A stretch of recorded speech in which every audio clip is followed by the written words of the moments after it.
नैतिक शिक्षा की क्लास में आपका स्वागत है। आज हम पढ़ेंगे 5वां अध्याय जो कि है जैसा अन्न वैसा मन। मतलब जैसा हम खाते हैं, जो चीज़ हम खाते हैं वैसे ही हमारा मन हो जाता है। तो चलिए देखते हैं इस स्टोरी में क्या बताया गया है। यहाँ पर बताया गया है वर्तमान युग में लोग देश की प्राचीन मान्यताओं को भूलते जा रहे हैं, परंतु ये प्राचीन मान्यताएं अनेक प्रयोगों के पश्चात प्रयोग में आई है। आज भी ये मान्यताएं सत्य साबित होती है। वैज्ञानिक एवं चिकित्सक यह सिद्ध कर चुके हैं कि भोजन का प्रभाव हमारे शरीर के साथ साथ हमारे मन पर भी पड़ता है। भोजन दो प्रकार का होता है। तो यहाँ पर बोला है कि आजकल करंट सिचुएशन में हम अपनी जो मान्यता है उसे भूलने लग गए हैं। और ये जो मान्यता है ये काफी ज्यादा क्या है, ये प्राचीन तो है पर अनेक प्रयोगों के पश्चात प्रयोग में आई गई है। ठीक है। और यहाँ पर ये भी बताया गया है कि ये जो मान्यता है ये सत्य भी साबित हुई, यानी कि ट्रू भी साबित हुई है, फैक्ट है। ठीक है, मिथ नहीं है। और यहाँ पर ये भी बोला है कि जो वैज्ञानिक है यानी कि जो साइंटिस्ट है, जो चिकित्सक हैं, उन्होंने भी इसको सिद्ध किया है। तो चलिए जानते हैं यहाँ पर क्या बताया गया है। यहाँ पर बोला गया है कि हमारे मन जो खाना है, जो हमारे जो भोजन है वो हमारे शरीर के साथ हमारे मन पे भी प्रभाव डालता है। तो यहाँ पर भोजन दो प्रकार के आपको दे रखे हैं। पहला आपको दे रखा है साधारण तथा शाकाहारी, और दूसरा आपको दे रखा है चटपटा तथा मांसाहारी। तो आपको पहले पैराग्राफ में इधर बताया है जो व्यक्ति साधारण भोजन करते हैं उनका मन निर्मल और स्वभाव शांत होता है। उनमें दयालुता, परोपकार, सदाचार, उदारता इत्यादि गुण होते हैं। परंतु वे लोग जो मसालेदार, चटपटा तथा मांसाहारी भोजन करते हैं वे थोड़ी अलग प्रवृत्ति के होते हैं।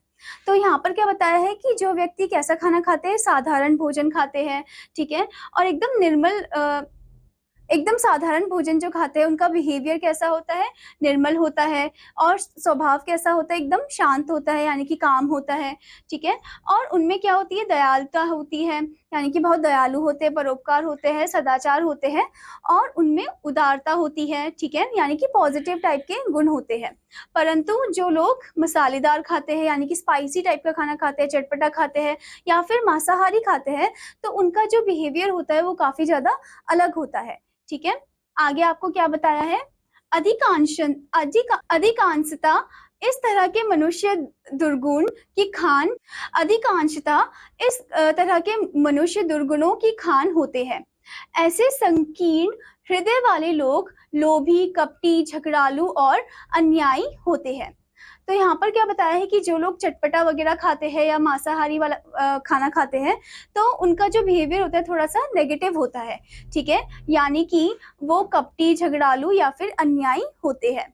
अब आगे क्या बताया गया है, जहां तक संभव हो सके मनुष्य को शुद्ध और सात्विक आहार ही लेना चाहिए। परिश्रम और ईमानदारी से अर्जित किए गए धन से शुद्ध आहार की प्राप्ति हो सके। जो मनुष्य दूसरों को कष्ट देकर, मुनाफाखोरी, कालाबाजारी करके जिस आहार का प्रबंध करता है वह आहार अशुद्ध होता है। उसे ग्रहण करके व्यक्ति की बुद्धि मलिन हो जाती है। आहार बनाने वाले की सदैव असृत वृत्ति का प्रभाव भी आहार पर अवश्य पड़ता है। तो यहाँ पर बता रखा है कि जहां तक संभव हो सके मनुष्य को कैसा खाना खाना चाहिए, शुद्ध खाना चाहिए और सात्विक आहार खाना चाहिए। क्योंकि जो परिश्रम और ईमानदारी व्यक्ति है वो उनके मतलब खाने से ही वो पता चल जाता है। तो यहाँ पर बता रखा है कि परिश्रम और ईमानदारी से जो अर्जित किया हुआ धन होता है, जो इकट्ठा किया हुआ धन होता है, वो उससे क्या होता है, उससे शुद्ध आहार की प्राप्ति हो सकती है। ठीक है। आगे बोला है कि जो मनुष्य दूसरों को अगर कष्ट देकर या मुनाफाखोरी करके या कालाबाजारी करके अपने पैसे इकट्ठा करते हैं और उस पैसों से फिर वो आहार वगैरह खरीदते हैं, ठीक है, और उस आहार को वो कंज्यूम करते हैं, तो वो क्या है, वो नेगेटिव है, यानी कि उस आहार पे भी क्या हो रहा है, नेगेटिव इफेक्ट पड़ रहा है। ठीक है। अब यहाँ पर एक और चीज बताई है कि जो मनुष्य नेगेटिविटी से अगर खाना बना रहा है तो उस आहार पे भी वो असर पड़ता है, पर जो मनुष्य उसे अच्छे से पॉजिटिविटी से खाना बना रहा है तो उस आहार पे भी वो असर पड़ता है। अब आगे आपको बताया गया है, बासमती चावल बेचने वाले एक सेठ की स्टेशन मास्टर से साठ खाट हो गई। स्टेशन मास्टर मालगाड़ी से आने वाले चावल की कई बोरियां स्टेशन पर ही उतार लेता था। वह उन चावलों को सेठ को आधी कीमत पर बेच देता था। सेठ को इस व्यापार में काफी लाभ हो रहा था। सेठ के मन में एक विचार आया कि इतना लाभ और पाप हो रहा है तो कुछ धर्म कर्म भी करना चाहिए। बासमती चावल बेचने वाले जो सेठ है उनका स्टेशन मास्टर से क्या हो जाती है, मित्रता है एक अच्छी, ठीक है। और स्टेशन मास्टर जो है वो मालगाड़ी में आने वाले जो भी चावल है, चावल की जो बोरियां हैं, ठीक है, उसे स्टेशन पर ही उतार लेते थे। ठीक है, स्टेशन पे उतार के वो क्या करते थे, वो आधी कीमत पर उसे बेचते थे। यानी कि एक तरीके से वो क्या कर रहे हैं, एक तरीके से वो काला बाजारी कर रहे हैं, ठीक है। और वो सोचते थे कि अगर मैं इतना ज्यादा मुझे लाभ हो रहा है, इतना ज्यादा मुझे लाभ हो रहा है, तो क्यों ना मैं कुछ दान भी करूं, दान पुण्य भी करूं, ठीक है, धर्म कर्म वाली चीज भी करूं। वो ऐसा सोचता है। फिर आगे क्या बताया गया है, एक दिन उसने एक महात्मा को भोजन के लिए आमंत्रित किया। उसने उन्हीं बासमती चावलों की बढ़िया खीर बनवाई। साधु बाबा ने आनंदित मन से भरपेट भोजन किया।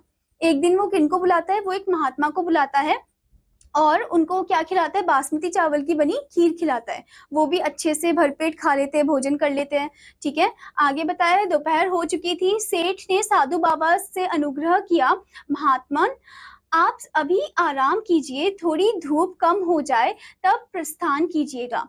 साधु बाबा ने सेठ की बात मान ली। तभी सेठ के पास किसी व्यापारी के यहाँ से लगभग 2 लाख रुपए की रकम आई।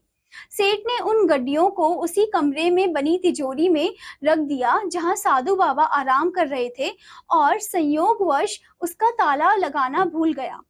थोड़ी देर बाद उसे किसी जरूरी कार्य से बाहर जाना पड़ा। अब क्या होता है कि दोपहर हो जाती है और जो सेठ है वो साधु बाबा को बोलते हैं कि अभी तो धूप हो रही है, अभी आप थोड़ा आराम कीजिए, उसके बाद आप चली जाइएगा, ठीक है। तो साधु बाबा जो है वो उनकी बात मान लेता है। और जो सेठ है वो, उसके पास क्या होता है, उसके पास किसी व्यापारी से कम 2 लाख रुपए जो है वो मिलते हैं उसे, ठीक है। और वो क्या करता है, वो उन गड्डियों को उस कमरे में ही रख देता है, एक तिजोरी है वहां पर रख देता है, उस पर वो लॉक नहीं लगाता।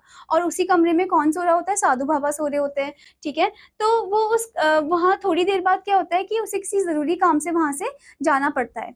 फिर आगे क्या बताया गया है, साधु बाबा आराम कर रहे थे, थोड़ी खीर हजम हुई। चोरी के चावलों ने अपना असर दिखाना आरंभ कर दिया। साधु बाबा के मन में आया कि इतनी सारी गड्डियां पड़ी हैं, यदि इनमें से एक दो ले लूं तो किसी को क्या पता चलेगा। साधु बाबा ने 2 गड्डियां अपनी झोली में डाल ली। शाम को साधु बाबा सेठ को आशीर्वाद देकर चले गए। तो साधु बाबा आराम कर रहे थे और उन्होंने जो थोड़ी खीर खाई थी, वो थोड़ी सी खीर तो हजम हो गई, ठीक है। और फिर उन्होंने सोचा, मतलब ये जो चोरी के चावल थे उन्होंने अपना आखिरकार असर जो है उनके पेट में दिखाई दिया। थोड़ा खीर हजम हो गया, थोड़ा खीर का असर उनका कहीं और ही पड़ गया, ठीक है। तो जो साधु बाबा है वो क्या करते हैं, वहां पर जो सारी गड्डियां रखी हुई थी, तो उनमें से कुछ गड्डियां वो उठा लेते हैं। वो सोचते क्या पता चलेगा, अपनी झोली में वो रख देते हैं और वहां पर जाकर वो उसको आशीर्वाद देकर वहां से चले जाते हैं। फिर आगे क्या होता है, सेठ दूसरे दिन जब रुपए गिनने बैठा तो 2 गड्डियां कम निकली। सेठ ने सोचा कि महात्मा तो भगवत स्वरूप थे, वे क्यों लेंगे, जरूर यह काम किसी नौकर ने किया है। नौकरों से पूछताछ की गई, परंतु किसी भी नौकर ने चोरी की बात स्वीकार नहीं की। थोड़ी देर बाद नौकरों की पिटाई शुरू हो गई। ऐसा करते करते दोपहर हो गई। इतने में साधु बाबा आ पहुंचे तथा अपनी झोली में से 2 गड्डियां निकालकर सेठ को देते हुए कहा, नौकरों को मत पीटो, गड्डी मैं ले गया था। सेठ ने कहा, महाराज भला आप क्यों लेंगे, आप तो इस मोह माया के बंधन से दूर रहते हैं। जब यहाँ पूछताछ शुरू हुई तो कोई नौकर भय के कारण आपको दे आया और इन्हें बचाने के उद्देश्य से ही आप ये वापस करने आए हैं, क्योंकि साधु तो दयालु होते हैं।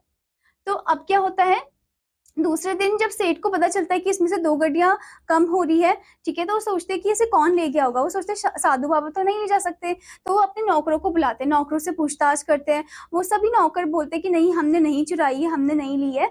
तो वो नौकरों को पीटने लग जाते हैं। पीटते पीटते फिर क्या होता है, दोपहर हो जाती है, ठीक है। फिर उसके बाद क्या होता है कि साधु बाबा, इतने में साधु बाबा आ जाते हैं वापस लौट कर, और साधु बाबा वो 2 जो गड्डियां थी जो उन्होंने ली थी वो उनको दे देते हैं, ठीक है। तो यहाँ पर अब वो आश्चर्य हो जाते हैं, जो सेठ है वो बोलते कि अरे आप कैसे लोगे, ये भी तो हो सकता है कि आपने मतलब मेरे जो नौकर है उनको बचाने के लिए आपने अपने पास रख दी होगी, ठीक है, क्योंकि साधु तो दयालु होते हैं, ओके। फिर आगे क्या बताया गया है, साधु ने कहा, यह दयालुता नहीं है, वास्तव में मैं ही तुम्हारी गड्डियां चुरा कर ले गया था।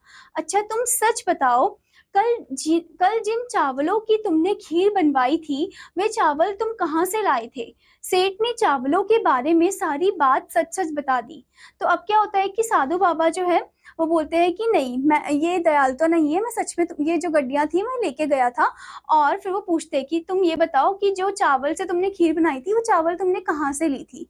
ठीक है, वो ये पूछते हैं। तो सारी बात वो सच सच बताने के लिए बोलते हैं। फिर क्या होता है, साधु ने कहा तो यह चोरी के चावल थे, उन्हें खाकर मेरी बुद्धि मलिन हो गई, इसलिए मेरे मन में भी चोरी के भाव उत्पन्न हो गए। सुबह जब पेट खाली हुआ तो चोरी का अन्न निकल गया। जब मेरी बुद्धि शुद्ध हुई तो मुझे इस कृत्य पर बहुत लज्जा आई।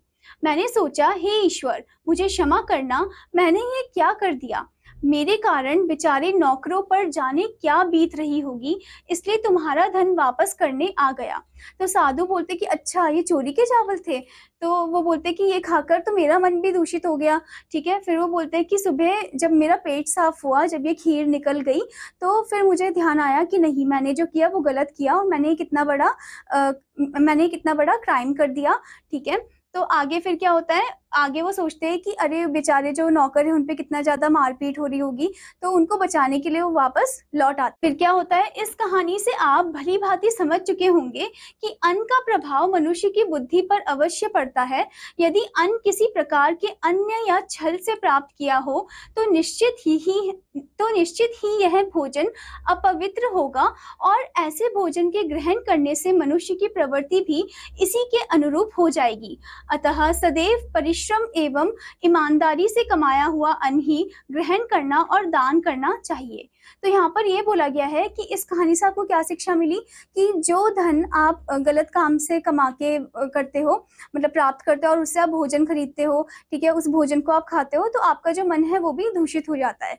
ठीक है, पर जो आप एकदम ईमानदारी से काम करते हो और अच्छे ढंग से काम करते हो, परिश्रम ढंग से काम करते हो, और उसी धन से आप क्या करते हो, फिर अपने अन्न वगैरह जो है वो खरीदते हो, उसे कंज्यूम करते हो, खाते हो, तो आपका मन भी क्या होता है, अच्छा हो जाता है। तो इस अध्याय से आपको क्या शिक्षा मिलती है? आपको यह शिक्षा मिलती है, हमें सदैव ईमानदारी से कमाए हुए धन का ही अन्न ग्रहण करना चाहिए। जो ईमानदारी से कमाया हुआ धन होता है उसी से ही हमें अन्न को ग्रहण करना चाहिए। आशा करती हूँ बच्चों कि आपको अध्याय अच्छे से समझ में आया होगा और इसमें बताई गई जो बात है वो आपने समझ ली होगी अच्छे से। अब मैं आपको मिलूंगी अगले अध्याय में, तब तक के लिए धन्यवाद बच्चों।